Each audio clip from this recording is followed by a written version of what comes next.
اگر اللہ نے آپ میں کوئی اچھی بات رکھی ہے، کسی نیکی کی توفیق دی ہے، تو اس کا بھی استحضار کرنا چاہیے۔ استحضار کا مطلب اس کے بارے میں ہمیں سوچنا چاہیے، اس کی ہم قدر کریں، اس پہ اللہ کا شکر ادا کریں۔ یہ نہ دیکھیں سب روزے رکھنے تو ہم نے رکھ لیا تو کیا ہو گیا، بھائی سب کا نہیں پتا، ہم تو نالائق ہیں یار، سب تو بہت نیک ہیں، وہ تو رکھ سکتے ہیں، ہم جیسے نالائق کو اللہ نے توفیق، میرا جو اللہ سے معاملہ ہے مجھے کیا پتا آپ کا کیا معاملہ ہے، میں تو اپنا معاملہ دیکھوں گا۔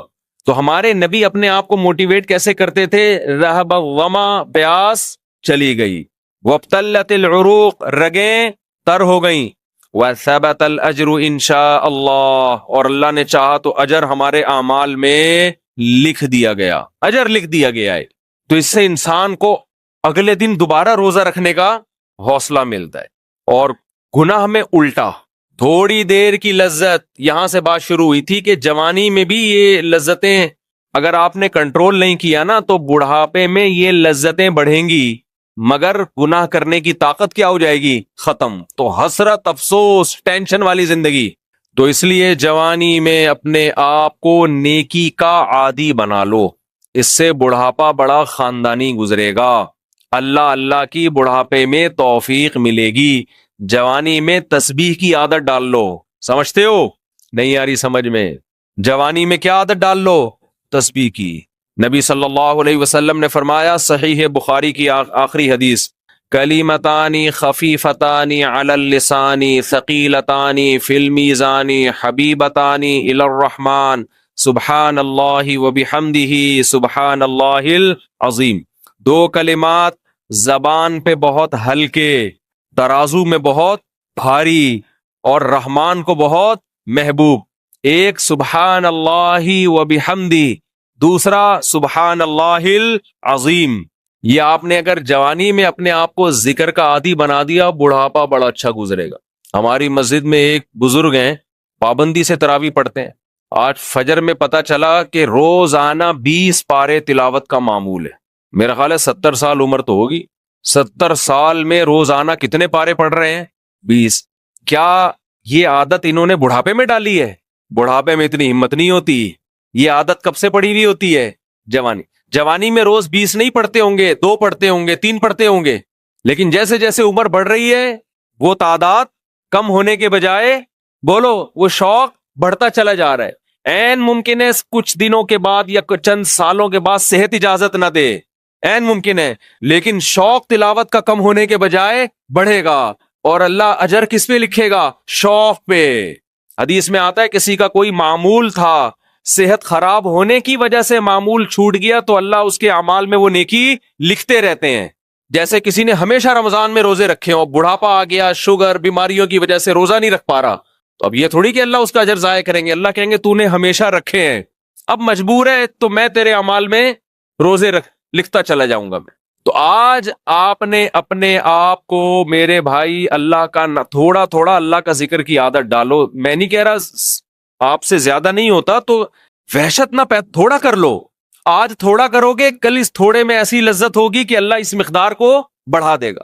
حدیث میں آتا ہے سبحان اللہ والحمد للہ ولا الہ الا اللہ واللہ اکبر، یہ کلمات احب الی اللہ مما طلعت الشمس او کما قال صلی اللہ علیہ وسلم۔ سورج جن چیزوں پہ طلوع ہوتا ہے، ظاہر ہے سورج تو پوری دنیا پہ طلوع ہوتا ہے، ان تمام چیزوں میں اللہ کو سب سے زیادہ محبوب یہ کلمات ہے۔ اور دیکھو اس میں اللہ کا کوئی فائدہ نہیں ہے، اللہ کی آپ حمد و ثنا کریں، اللہ کا کوئی فائدہ نہیں ہے۔ اللہ یہ چاہتے ہیں میرے بندے اپنی زبان سے میرا نام لیا کریں، اللہ کو اس بات کی خوشی ہوتی ہے۔ ہمارے حضرت ایک شعر پڑھا کرتے تھے، یہ جو اہل اللہ ہوتے ہیں نا ان کو ذکر کی بڑی عادت پڑ جاتی ہے، بار بار اللہ کا نام لیتے لیتے نا، شروع میں تو انسان کو عادت نہیں ہوتی، جب نام لیتا ہے بار بار ذکر، تو پھر اس کا ٹائم اللہ کے ذکر کے بغیر پاس نہیں ہوتا، پھر اس کو ایک کمی محسوس ہوتی ہے۔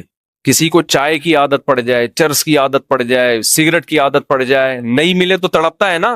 تو جس کو ذکر کی عادت پڑتی ہے نا، اس کو جب ذکر کا ٹائم نہ ملے تو اس کا دل پریشان ہوتا ہے، اس کو اللہ کے نام میں ایک چسکا آنے لگتا ہے، لیکن یہ پہلے دن نہیں ہوگا، عادت ڈالنی پڑے گی۔ تو روز آنا اس کا معمول بنا لیں، 100 دفعہ صبح 100 دفعہ شام تسبیح کا معمول بنا لیں۔ اس سے کیا ہوگا؟ ابھی شاید دل نہ لگے آپ کا، لیکن جیسے جیسے عمر بڑھے گی اللہ کے نام کا چسکا لگنا شروع ہو جائے، بڑھاپا بہت اچھا گزرے گا، اللہ کو یاد کر کے گزرے گا۔ کھوپڑی شریف میں بات آ رہی ہے کہ نہیں آ رہی؟ اور اگر ہر وقت دنیا کے تذکرے کرتے رہے نا، ہر وقت ویڈیو گیم لے کے بیٹھے ہوئے پب جی کھیل رہے ہیں، سانپ والا اب تو سانپ والا ختم ہو گیا، اب آ رہا ہے سانپ والا، نوکیا میں آتا تھا سانپ لمبا ہوتا جا رہا ہے، اس کو پتہ نہیں فضول ٹائم ویسٹ کر رہے ہو۔ ہم پریشان ہوتے ہیں یار، ہمارے پاس کاموں کو نمٹانے کا ٹائم نہیں ملتا، ہم تو چاہ رہے کاش یہ دن 24 گھنٹے کے بجائے 48 گھنٹے کا ہو جائے، اور لوگ کیا کر رہے ہیں کہ وہ باقاعدہ ارادہ کر کے ضائع کر رہے ہیں ٹائم۔ ہمارے تو کام نہیں نمٹتے، جب ہم رات کو سونے کے لیے لیٹتے ہیں تو کہتے ہیں یار آج کا دن بھی گزر گیا اور کام ویسے کے ویسے ہی، اور ادھر باقاعدہ ارادہ کر کے جو ہے نا ٹائم ضائع کیا جا رہا ہے کہ چلو ٹائم ویسٹ کرتے ہیں۔ ایسی چیز میں ٹائم گزر جائے نا جو ذہنی تفریح کا ذریعہ بنے تو بھی ٹھیک ہے، گپ شپ لگا لو دوستوں کے ساتھ بیٹھ کر، یہ کیا ہے یار دماغ کو خامخواہ کا تھکا رہے ہو بیٹھ کے۔ تو اگر پب جی کھیلنے کی عادت ڈال لی تو جاؤ گوروں کا بڑھاپا دیکھو، اولڈ ہاؤس میں بڑھاپے میں سنوکر کھیلتے ہیں، کیرم بورڈ کھیلتے ہیں، لڈو کا نہیں مجھے پتا، یہ چیزیں کھیل رہے ہوتے ہیں بڑھاپے میں، اور ہمارا بوڑھا بڑھاپے میں ایک ایک دن میں 20 پارے ختم کر رہا ہے، سمجھتے ہو کہ نہیں؟ وہ نماز میں دل بہلا رہا ہے، وہ تہجد میں اس کا ٹائم گزر رہا ہے، کوئی ویڈیو نہ بنائے، لکھا ہوا ہے نا۔ تو یہ کیسی عجیب بات ہے، آپ جائیں وہاں، ایک صاحب نے مجھے کہا کہ میں نے یورپ میں بڈھی عورتوں کو دیکھا، بڈھی عورتیں 5-6 بڈھی عورتیں بیٹھی ہوئی اور جوا کھیل رہی ہیں، تاش کھیل رہی ہیں۔ کہہ رہے مجھے یاد آیا یار ایک ہماری بوڑھی ہیں، ہماری بوڑھی عورتیں مصلے پہ بیٹھی ہوتی ہیں، اللہ اللہ کر رہی ہوتی ہیں، آخری وقت اللہ کا نام لے کے گزار رہی ہوتی ہیں، اور ایک ہی بڑھیاں ہیں اور کیا کھیل رہی ہیں؟ تاش کے پتے۔ اچھا لگتے ہیں بڑھاپے میں یہ؟ ہمارے بوڑھے کو دیکھو آدمی کا دل چاہتا ہے اس سے دعا کروائے کہ بابا جی میرے بھی سر پہ ہاتھ رکھ لو۔ جو تاش کھیل رہی ہو بیٹھ کے اس بڈھی سے دل چاہے گا؟ اسے تو آدمی نصیحت کرے گا کچھ اور کر لے، تھوڑے دنوں میں اتنا راشا آئے گا نا ہاتھوں میں تھوڑے دنوں میں کہ ایک پتے کے بجائے 2 گر رہے ہوں گے، 2 پتے ایک ساتھ گر رہے ہوں گے۔ تو اس لیے کارآمد بنا لو، کچھ تھوڑا بہت اللہ کا نام لے لیا کرو، تمام دوائیں بچوں کی پہنچ سے دور رکھو۔